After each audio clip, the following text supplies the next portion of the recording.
God is content with your performing for him just a day's worship at a time, so be content with him for the provision you receive a day at a time. Furthermore, when you ask him for the next day's provision your equity has left you, for the heart cannot bear two concerns. Hamine. One of great doors of Satan lies in dirhams and dinars, money, and all types of possessions, such as goods, beasts and estates. For whatsoever exceeds the bounds of daily sustenance and need is the abiding place of Satan. For he who has his daily provision has an empty heart. But if he found 100 dinars, for example, on the road, 10 desires would be stirred up in his heart, each of which would require another 100 dinars. So what he found would not satisfy him, but he would need 900 more. Before he found this 100, he had been self-sufficient, and now when he has found the 100 he thinks that through them he has become rich. But he has come to be in need of 900 in order to buy a house in which to dwell, to buy a servant girl, furniture, and graceful clothing. Each one of these things calls for something else to go with it, and that for something else ad infinitum, until he falls into a pit the bottom of which is hell, for it has no other end. The person who is content with the destined provision resulting from God's management of things, tadbir, for him, will have the evil of his own devising disposed of and removed from him.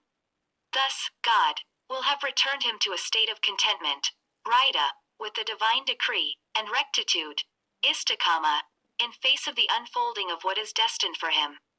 Such people are among those who are brought into proximity with him, muqarraban.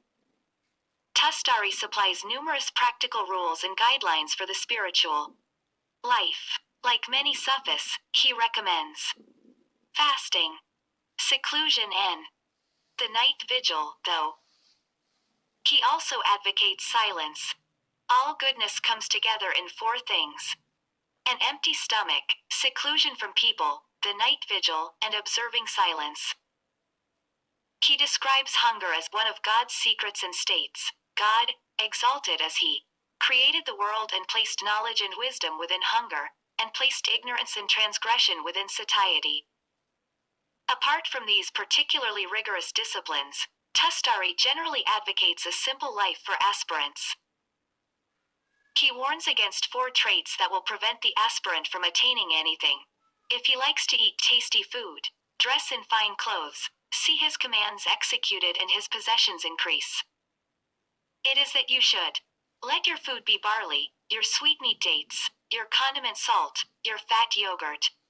You should let your clothes be of wool, your houses be mosques, your source of light the sun, your lamp the moon, your perfume water, your splendor be in cleanliness and your adornment wariness. Hatter, of God.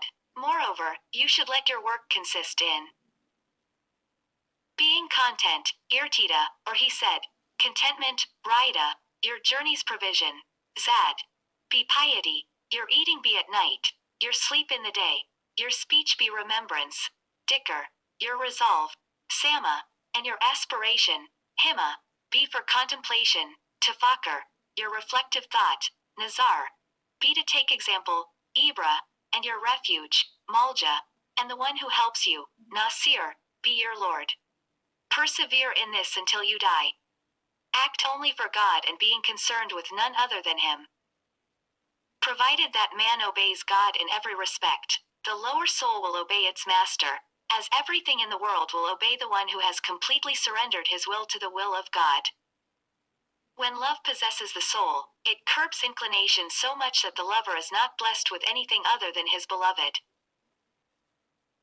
Allah Almighty revealed to one of his prophets, I only take for my bosom friend such as never wearies to remember me, is not engaged with anything other than me, nor gives preference to anything over me, and even were he to be burnt with fire, he would not feel the pain of the fire, and were he to be cut off by saws, he would not feel the pain of iron.